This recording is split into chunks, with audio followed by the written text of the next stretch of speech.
Hi, Joe with Aptera Accessories. In my last video where I spoke about the Korean investor meeting at the Aptera booth on January 9th, I said I was at the booth early. The reason I was at the booth early is I wanted to record some video of the exploded body and frame assembly and go over what I was seeing with the engineering of the frame. We'll go on to the video I recorded there in Las Vegas at CES. Comment down below and tell me what you think. See you in the next video. So this is the exploded Aptera display that's been here at the booth all week. Kind of being used for some storage overnight. But the body is the same body we saw. That was with Chris and Audra in Paris.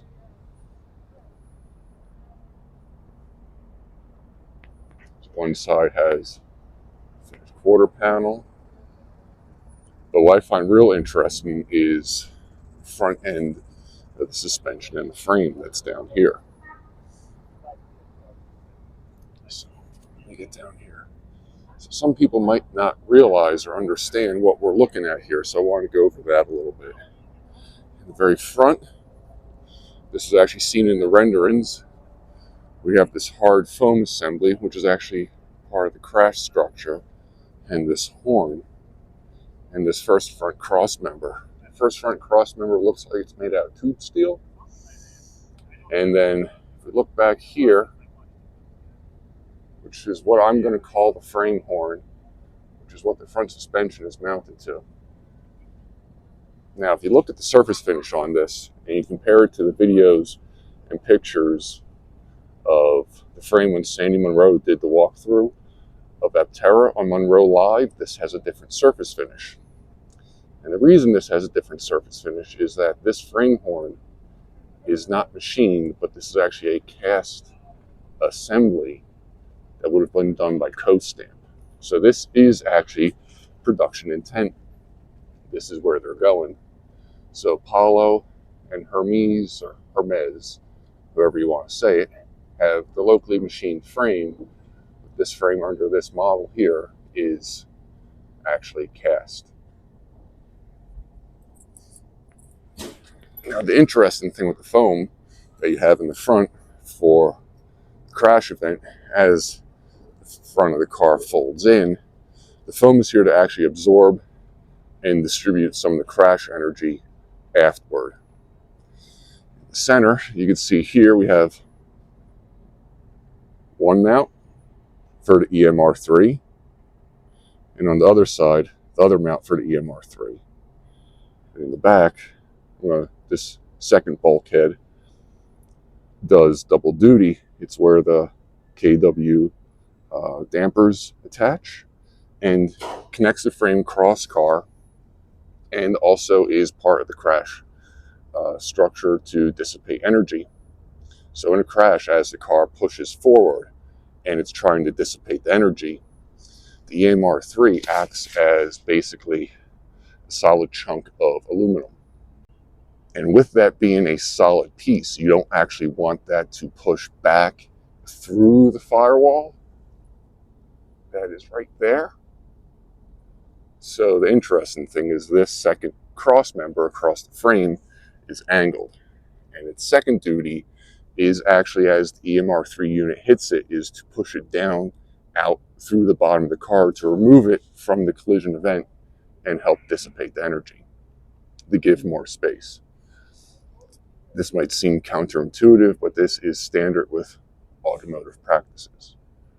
Underneath, if you go down here, you can see the frame horn underneath has this subframe assembly that the motor also mounts to. So we have a center motor mount here, we have one motor mount over here, and then on the driver's side, we have the other motor mount here for the EMR3.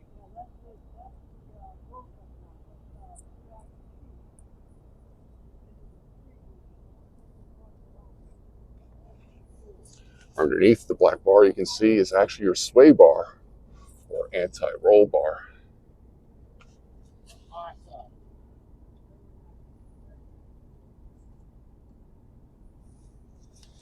On the end of the sway bar, you can see the end links that connect it to the suspension arms.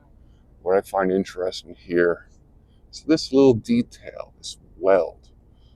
You can usually have two types of sway bars, solid or hollow. A hollow bar is for weight reduction. The welds here definitely look like this is a hollow bar with a solid end that's been welded on. So more weight savings in their design. Here, so we have the upper control arm, lower control arm. Both of these units, ball joint is actually part of the steering knuckle. You can see on the bottom here and up on the top. Now these ball joints for serviceability, let's focus, there we go, look like they would be a press out unit. So the steering knuckle itself is also aluminum. I'll turn this. There we go. So on the front here of the steering knuckle, we could see the bore here that would accept where you would press in the hub bearing assembly, and then the 4 bolts that the hub bearing assembly is bolted through on the back. On the top of the hub, you see this hole here. That bore hole and screw, threaded screw hole, would be, I assume, for the ABS sensor, which is one of the units that still need development from an outside supplier for Aptera. On this side of the steering knuckle, this bolt hole here and this bolt hole here would be the bolts that hold the caliper onto the knuckle itself. And as I mentioned in my last video, the front caliper is an ATE part that is also shared by Volkswagen. Coming around to the other side of the frame, just because the light is a little bit better over here, I was in shadow over there. One thing I really like about the upper and lower control arm mount is that the bolts come from the outside of the car into the frame. So for serviceability, this should be very easy to replace these arms. I'm not sure if the plan for repair when the bushings finally do wear out is to replace the bushing, or if you get a complete new arm. In a modern automotive standard for aluminum control arms, it's very common to you just order a whole new assembly and replace it. And with the bolts here like this, it should be a very quick and easy job. Not like some vehicles that the lower control arm you have to unbolt the transmission possibly and lift up the motor to get to one bolt to remove it. Personal experience on that note, on my daily driver, that's what I had to do. So you can see here, passenger side cast frame horn, and then the center section is actually an aluminum extrusion. If you look down the frame, you can see more of that foam that we saw in the renderings. This is also for crash to help dissipate the energy from the body into the frame. Kind of seems counterintuitive to use foam for it, but it just does work well. And these plates and pop rivets here are just to protect the threaded inserts inside the frame itself. They're actually not part of the design, they're just protective pieces right now.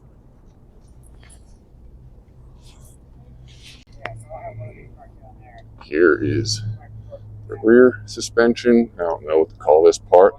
I'm going to call it the rear frame tusk. It's a big cast part. So it comes down to our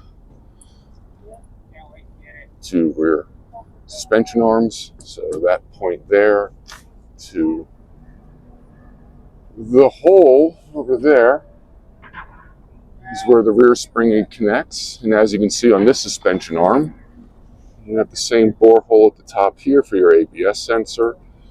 The board opening for your hub bearing assembly, your 4 screw holes to hold the bearing in place, and then these 2 bosses on the back are for your rear caliper. And being underneath the bank is kind of fun, because we can see these channels here for the supports for the rear wheel fairing bolt to the body.